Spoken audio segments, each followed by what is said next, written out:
Hello, flipping the script fishing community. My name is Roger with 8 Up Bass Fishing, and I'm bringing you another video breaking down another one of our Central Florida lakes here, famous Lake Toho, Lake Toho, or just Toho as many of us call it.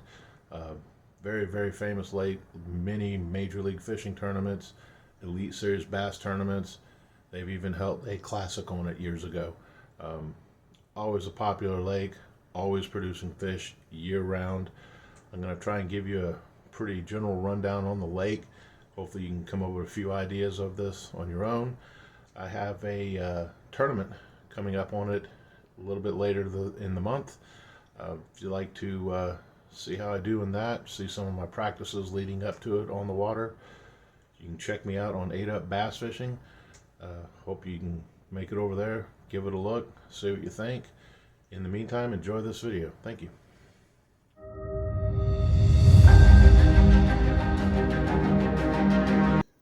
What's up, everybody? Thanks for coming back to the channel and checking it out. Today, breaking down the next lake for our tournaments for the Space Coast Bass Fanatics. That lake happens to be one of the most popular lakes in the state of Florida, West Lake Toho. West Lake Toho, Big Toho, all names for it. This body of water has been legendary for years. This body of water is the one that produced one of the largest single-day 5-fish limit bags in 2001 during a BASS Top 150 tournament, which I think basically became the Elite Series. Dean Rojas weighed in 5 fish totaling 45.2 pounds. That's a monster bag of fish. Every year, tournaments are won between BASS Opens and many different large tournaments, all the way down to local tournaments. Many 30-plus pound bags of fish are taken to win these tournaments different times of the year. It's a very diverse lake, much like Lake Kissimmee that I broke down before. You have a lot of the opportunities, the layers of vegetation as it gets closer to the shoreline. The lake is 2,700 acres. Big body of water. To the upper east side of the lake, you have the St. Cloud Canal, which is the remnants of the old Kissimmee River, flowing into Lake Toho from East Lake Toho. Again, it's water controlled, so they control when the water is flowing, when it's not flowing, and so forth. On the western shoreline, you have a couple creeks, the biggest one being Shingle Creek. Shingle Creek is still a natural flowing creek without any restriction, and the water flows into the top half of the lake from Shingle Creek, coming throughout the middle of Lake Kissimmee itself and some of the surrounding neighborhoods. The lake itself offers, again, a lot of different opportunities for different fishing styles. One of the more popular styles of fishing lately has been offshore. You have large beds of hydrilla mixed in throughout the lake. Middle of summertime, you can, any given Saturday or Sunday, come running across the lake and you'll see 3, 4, 5, 6 boats circled around in the middle of the water. And what it is they're on one of these very large beds of hydrilla. A lot of the shell beds are kind of underneath it. They share the same ground with the hydrilla, and it just basically creates its own ecosystem inside and underneath this hydrilla. As the summer goes on, the hydrilla grows all the way up and tops off and starts to fold over, creating these large pockets underneath it. A lot of people like to punch through these mats of hydrilla into the pockets below, where they find willing and hungry fish ready to take their bait. Again, the shoreline has a lot of vegetation with layers of Kissimmee grass, lily pads, everything going up to your reed-lined actual shoreline. Offers a lot of different spawning opportunities for the bass. Going through it all gives you a wide range of different styles and everything to cover. There are a few neighborhoods surrounding the lakes with docks and so forth. A lot of people like to work and fish around docks, but I would say most of all the offshore bite seems to be the most popular. Um, I do believe with this tournament here in the middle of December, we should expect, depending on the weather patterns leading up to it, we should expect a look at some pre-spawn fish, some fish that are starting to move up and looking for where they're going to spawn. I've talked to people that have caught fish and so forth and seen the areas.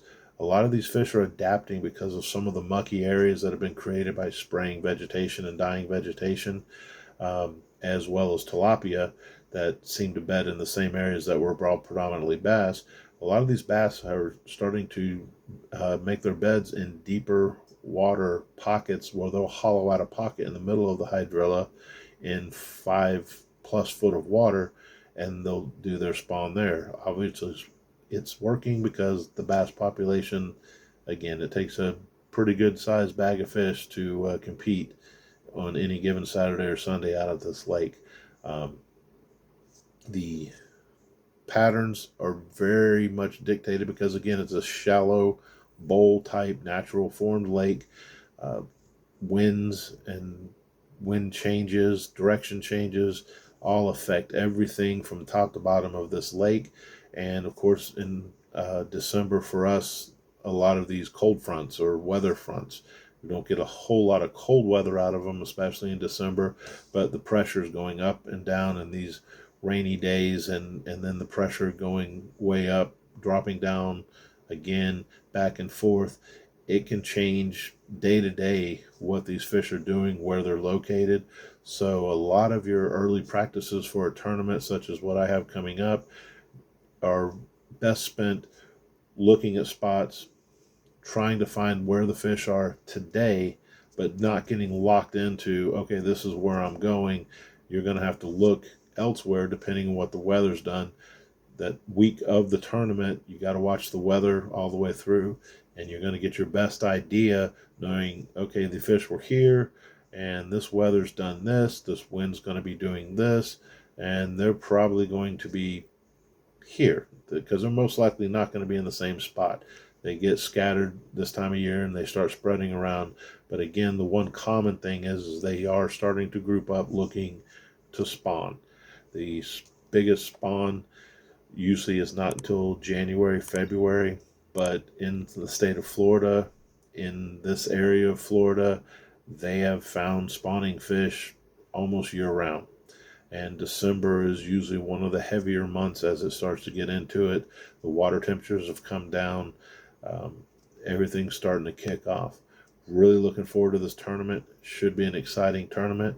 Let me show you around the lake on the map a little bit and see what you think.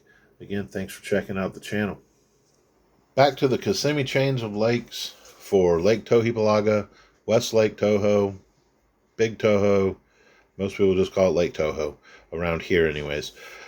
So as you can see at the top, you had East Lake, which is where we started our tournament series this year with the Space Coast Bass Fanatics. We had our tournament on Lake Kissimmee. I covered Lake Kissimmee, Lake Hatchnaha, and Lake Cypress for you. It had not covered West Lake Toho yet. It has very large, diverse areas of vegetation surrounding the edges of the lake that are in layers, going from your deeper water areas all the way up to the shore with your different canals and cuts and trails through the thicker vegetation. There are multiple public boat ramps around the area. The main boat ramp that most of your larger tournaments, our tournament group will use and everything, is up at this northwest corner called Big Toho Marine. It's a very large basin. You have multiple boat ramps, a lot of docking, and any given Saturday and Sunday, you're going to have multiple tournaments going out of this boat ramp alone. One of the things, as I mentioned earlier, that Toho is known for is its offshore fishing. The offshore fishing, again, is basically you're out in the middle of what seems to be just open water with your back turned towards the shore, and you're going to find the fish in the pockets as I described. These pockets sometimes show up really good, as you can see in here on your satellite imaging. But then again, you can even get out in some of these edges and start to zoom in, and you can see the different pockets of vegetation that show through on the satellite image. I'm going to take you on a ring around the lake just to give you some of the ideas. Again, your starting point right here at Big Toho. So if you go back towards the east and along the top, you have a large cove up in here that offers, again, a lot of the diverse vegetation. A lot of the stuff you see, there's still a lot of it just underneath the water that you don't really see. You can see a little bit here as you start really zooming in. You can notice some of it down in there in pockets and so forth. As you work towards the shoreline, you're going to get pockets of lily pads and hyacinths and reeds and sesame grass going up in through everything. You start down that eastern shoreline, you have some neighborhoods that again have docks, as many neighborhoods will. A lot of people like to fish docks. They're there for the taking. Again, more of your grass is just out in what would normally be open water coming through. Again, your neighborhoods in through this cove here. You have multiple islands such as Grassy Island, and you can see again the rings of vegetation around Grassy Island. A lot of the islands as well as the shoreline have a lot of very popular spawning grounds.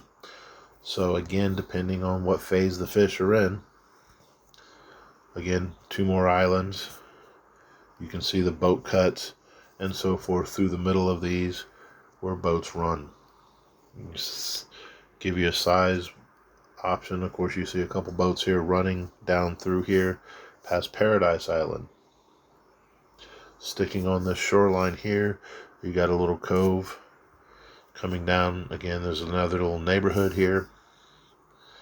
Then you come down towards the mouth of what is called Goblet's Cove. This mass vegetation hiding a small island comes back in. Again, most of this water is very filled with hydrilla. You can kind of see some of the shading in the offshore areas.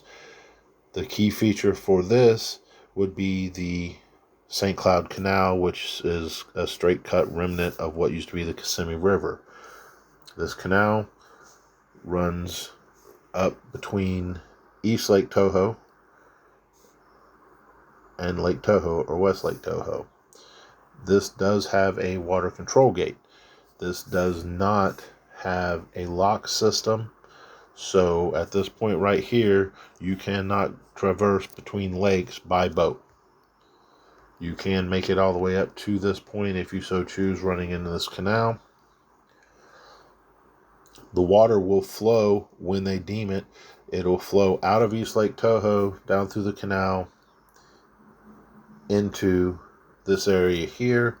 Because of the way the land is formed, the flow comes around this point, out through these grasses here, and joining the rest of the water flow as it flows south through the lake. Again, these big open areas seem like open water, but you can come, especially in the late summertime, on any given point, there'll be a large field around through there of hydrilla that's topped out, and you'll see 3, 4, 5 boats surrounding a multiple 5-10 acre area, and that's because there's a lot of hydrilla grass there that they have found. Under the water, you have a lot of shell beds in different areas. A lot of them are marked. A lot of people find some and don't share them. That's again where your electronics are going to come into play.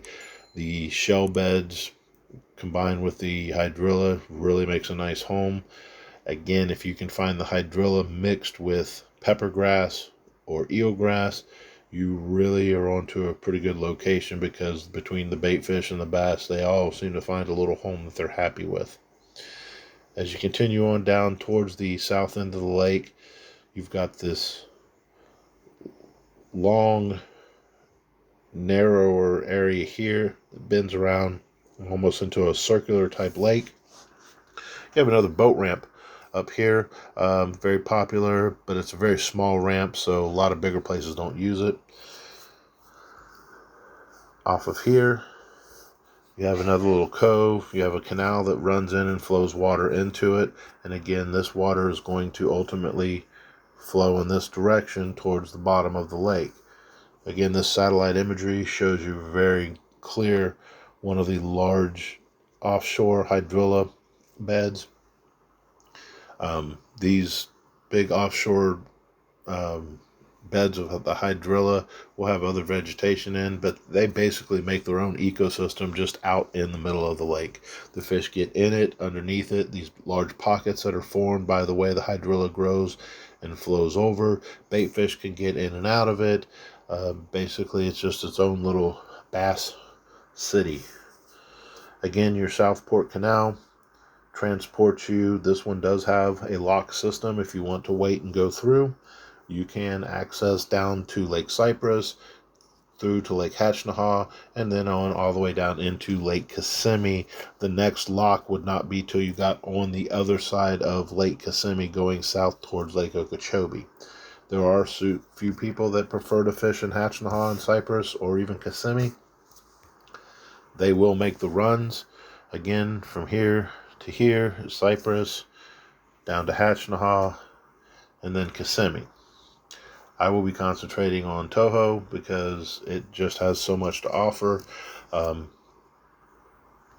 Going through it all again with your different layers of vegetation, this really shows and highlights it for you. You can see how it is. Most of these outer edges are going to be in 5, 6, 7 foot of water. Again, going up to your 2-foot depths as it gets close to the shoreline. You have another Southport boat ramp. This is a bigger boat ramp and parking area. Also very popular for a lot of bass tournaments, going out of that end of the lake as well. Going back up on now the east side of the lake, again, you have these large vegetation areas, even out in the middle of that. The hydrilla, very big combinations of everything. This particular spot is called Brown's Point. It has this point coming out, then an island broke off of it.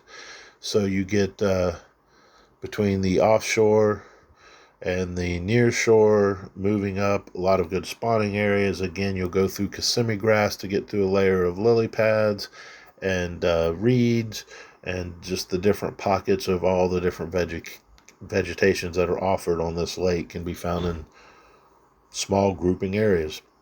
As you continue heading up this western shoreline, you have a couple of canal accesses into neighborhoods. Of course, they're going to have your docks and so forth. I have never been up in any of those. I'm not sure how well people do up in there. Maybe something we look to find out. Again, I've surrounded the whole lake. As you go up, you can see the just different offshore vegetations and so forth. Between the islands and the mainland, again, you get a lot of thick vegetation. I've been through some of these areas, and to look at it, it's not quite topped out, so you don't really notice it, but you're running and you can just hear the drag on your outboard motor as you go across some of this, knowing you're going through some really thick vegetation. As long as you stay up on plane and keep the water flowing, it's usually not a problem. As you can see, the cuts all the boats have been making running through there. Again, just a lot of very diverse. You also have a in the middle of this doesn't seem to show that quite as good, but going across through here is a set of power lines bringing power out to this island, and the pilings around that. And again, you can see all the vegetation that just surrounds the area just out in the middle. As you continue up this side on the western shoreline, again, a lot of the same stuff, just the heavy vegetation comes up, and you come up to Shingle Creek, the little island out in front of Shingle Creek. This is a still natural flowing creek. It gathers water from up inside Kissimmee, going well out to the west and back up to the north, as it then continues and it flows into the upper section here of Lake Toho, bringing in fresh water from out through there. And again, back to your Mackinson, Paradise Island, Grassy Island, as you come back up to the north where Big Toho Marine is. So really, again, with everything that the lake offers, it is one of those lakes that you put in at one of the boat ramps, ease out of the boat ramp area, and you can kind of start fishing. So it's a lot of water to break down, a lot of very good water. Mostly it's going to be finding the right pattern, I believe, and what the fish are doing that day. Again, with all the different fronts and weather conditions that we're going to have coming through in December and constant changes, makes it difficult to keep on track of where the fish are going to be any given day. Hope this gives you a good idea of what you're looking at as far as running around on Lake Toho and catching some fish. Again, a lot of opportunities to fit your fishing style. Nothing is right, nothing is wrong. The main thing you got to do is find the bait. You'll find the fish, put the hook in them, put them in the boat. Okay, so there's a general breakdown of Lake Toho, West Lake Toho, Lake Tohipalaga. Thanks for watching. Please like, subscribe, share the video.